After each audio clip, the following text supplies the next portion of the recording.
Man, in this video, I'm going to give you 3 key steps on how to control your mind, because in a world that's more fucking scattered than ever, we need to remove temptation, remove sedation, remove distraction, and be dialed in and laser focused on what we want most in our life. Make no mistake, men, those of you watching this now, you know that life goes quicker every single year. We don't have fucking time to waste. No one has time to waste. I want to make sure that I'm positioning you in a way on not only how to think, but the strategies and the tools on the actions you can take to start moving yourself into the life that you want to live, to carve out version 2.0, to become the man that you want to be, the husband you want to be, the father you want to be appreciated and respected in a way where you know the fruit of your labor is well worth the sweat because you're doing the right thing at the right time, the right amount of time. So these 3 key things I'm going to share with you, because too often what happens is we find our mental cup is so full, we don't have time, and all of a sudden we're playing this game where we're just tossing and turning. It's like this inner turmoil where we're making 4, 5, 6, 7, 8 fucking decisions on the one thing that only needs to be decided upon once. Then all of a sudden what happens? We default. No one does anything randomly. As much as you might think you're spontaneous, a lot of the times you're planning things and then you're also planning to fail. Like, I'm not just going to shut this video off and then go, all right, cool, all of a sudden, cool, it's 12 o'clock, I'm just going to go for a run randomly. No, it doesn't work that way. What happens is you plan something and then you have either the little voice inside or the rest of the world and the pressure and the weight of the world pulling you in and then pulling you out and apart from what it is that you committed to in the first place. 12 o'clock, I'm going to go for a run randomly. It doesn't happen. But at 12 o'clock, I might go, hey, I'm going to go for a run at 3 p.m. All of a sudden, it's 2:30. Shit, I've got to get some work done. All of a sudden, it's 2:50. I've still got to finish this project. All of a sudden, it's 2:58. What about tomorrow? What does that look like? Maybe I'll go for a run in the morning. I'll go and run the Arvo. Let's look at the calendar. Yeah, I've got time. And you just kick the can down the road a little bit. You think good intentions, right? I'm focused on this. I'm focused on that. I'm committed to this. I've got to follow through and complete this. But all of a sudden, another day's passed and you've given up yourself for everything else around you, which means you're no longer operating as high as you could. And all of a sudden, the chinks in the armor appear. You go from 100% to 88%, to 77%, to 54%. All of a sudden, you're like, fuck, man, I'm operating like 35% every single day. I'm giving 100 of that, but I'm only operating at 35%. This costs so much power. It costs so much energy too, so much mental stress and mental space as well is taken up. Instead of going, I'm going to decide now, then decide, then decide, then decide, all of a sudden you're making 8 fucking decisions on the one thing. These 3 things are going to have you not only controlling your mind, but also in controlling your mind, achieving the outcomes that you want. Well, you only need to fucking decide once, the end. These 3 key steps. Very first thing, start with the end in mind. So it's not so much what do you want out of life? That's a very big picture thing. It's, well, what do I actually want to achieve this week? What would need to be true for me to know that I've moved forward this week?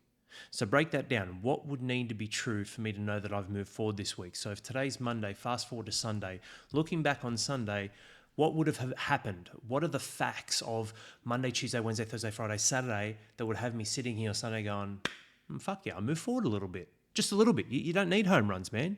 You just got to get singles and steal bases, or any sport. It doesn't have to be American, any sport you want to choose.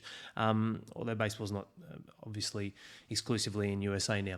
So what do I need to do to then achieve that? Start with the end in mind. Okay, this is the end game. Cool. Well, what are the 1 to 3 actions such that by taking those actions, I can go, yeah, you know what? I've actually hit the mark there. So very first thing to controlling your mind and living your life and steering your life in the direction you want to. Start with the end in mind. So what the fuck is the point and purpose of what you're doing and spending your time on every single day in family, self, and service? Okay, cool. Got it. These are desirables. And sometimes the desirables are, hey, I don't want this anymore, and hey, I want this. So work on both. Sometimes at the end of this week, you just want less of that. You don't want any more of this sort of shit creeping in. Cool, that's fine. That's all right. Sometimes the opposite of what you don't want is your goals. And sometimes the way to reach your goals is no longer doing the opposite. I get that. That's cool. But the second thing is, all right, well, what are the 1 to 3 actionable items? But you need 2 key pieces on this. The actions you need to take, they need to be possible and they need to be probable. What do you mean by that, Al? Well, the action that you're actually defining for yourself to take to hit that goal, the end game, start with the end in mind, well, it's got to be fucking possible. What that means is it's actually within your control. You can do it. You can take that action. It's not, hey, this is my goal this week. I need it to not rain. Well, fuck, mate. How are you going to control that? You can't. So it's got to be something that's possible and within your grasp, within your hands to control and take. And then it's got to be probable, right? Is it predictive? Is it predictable that it's going to lead to that outcome? So the actions you're taking to reach the goals, is it possible that I can actually do this action? Is it within my power and my level of control? Yes, tick.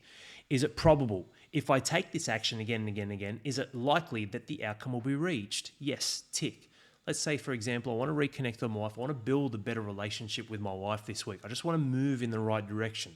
No dramas. That's the end in mind. This weekend, you're looking back, reflecting with your wife, having a cup of tea at night, going, hey, it was a great week. We spent some quality time together, even though you had work, I had work, and the kids were going fucking crazy. No dramas. What are the actionable items? Okay, cool. Well, there's post-it notes. That could be something you do. I'm going to do 3 post-it notes this week for her and really acknowledge her as a mother and woman. There's honey and handsome time. I'm going to plan 2 times this week, mid-morning, because I can start work later then, and this evening, and just half an hour to 60 minutes. I'm going to plan something for her. I'm going to take charge, take control, and also I'm going to be planning this with her, just us spending time purely together. No dramas. Is it possible and that's within your control? Yes, there's a higher likelihood of success as well off the back of that, because what you're doing is acknowledging her as a mother, as a woman, as your wife, and you're also spending quality time with her. Awesome. It's going to be hard to always have 100% complete control. Maybe she'll see no. Maybe she has something on. Well, that's where fucking communication comes into play, and you're working with her to go, cool, well, I want to spend time together a couple of times this week. This is what I've planned. Good, awesome, fantastic. So, are the actions something it is possible that it can be achieved and the outcome's there, and it is probable that upon executing on that, it's going to bring you closer to your goal? Yes, awesome. Third point is, well, how do you know? How are you tracking this? So like I said then, let's use the wife as an example. You've got your 3 post-it notes. Man, anywhere. You could use a post-it note to track it. Post-its, H&H. Tick, tick. You're not ticking the boxes in the work. You're ticking the boxes as a lag measure. So you're not ticking boxes and going, hey, you're an amazing mum and putting fuck all effort into it. You must put effort into it. But what you're doing is you're checking and tracking and keeping yourself accountable. That's so important. So wrapping up. Start with the end in mind. When you do that, man, and you couple that with your actions, the decision's been made. Don't be a fucking fool that just gets pulled in every other direction. Stay solid, stay committed to the outcome at hand. And then second, don't be a fucking flake that goes and lies and bullshits. Commit and follow through on that and make that decision once. Don't let the little voice inside. We've all got that little motherfucker. Don't let him run the show. Take the reins back off him. Get back in the driver's seat and say, no, well, it's already done. This week, my goal, my number one focus on top of the whirlwind of life is to be more closely connected with my wife. Okay, what would need to be true then? Well, these are the actions I need to take. I need to write some post-it notes because I know she'll really appreciate those because we're quite busy. And I just want to spend 2 times a week this week, not in front of the idiot box, but just spending half an hour together, just talking and connecting.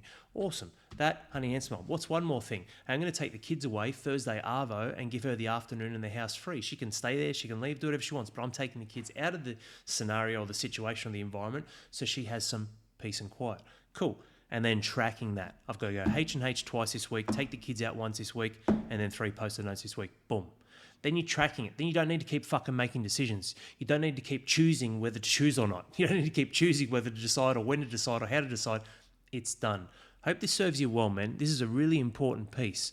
These simple fundamental things are what you always gloss over. They're what you always miss. Why? Because you're not investing in yourself. You're not filling your cup first. Your time's stretched everywhere. No one has time. Why? Because you're too fucking busy being busy.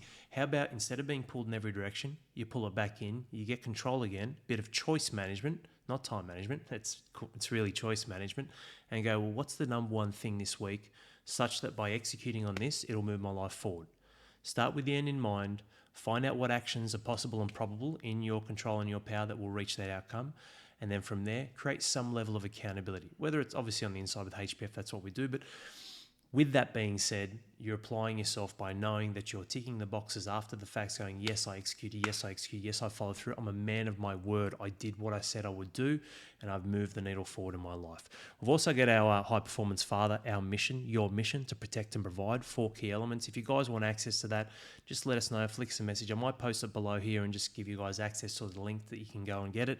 Really powerful stuff. This then expands on some of these philosophies and principles on how you can get control of your life again. But nonetheless, apply this one right away, men. Hope it serves you well. But if you do want access to your HPF mission, let me know. Nothing can be better than having clarity on the direction and path and how to get to the top of your mountain as a man in the modern world entering the second half, which almost certainly always comes back to the most pivotal piece in life, which is fatherhood. How to be the greatest man in life comes off the back of leadership as a father, as a husband, which creates the conditions that raises the children, and as a man, someone who spearheads the attack on life and the adversities we face to provide for our family and to protect them as well. Take care, men. Have an amazing day, afternoon, weekday, weekend when you watch this.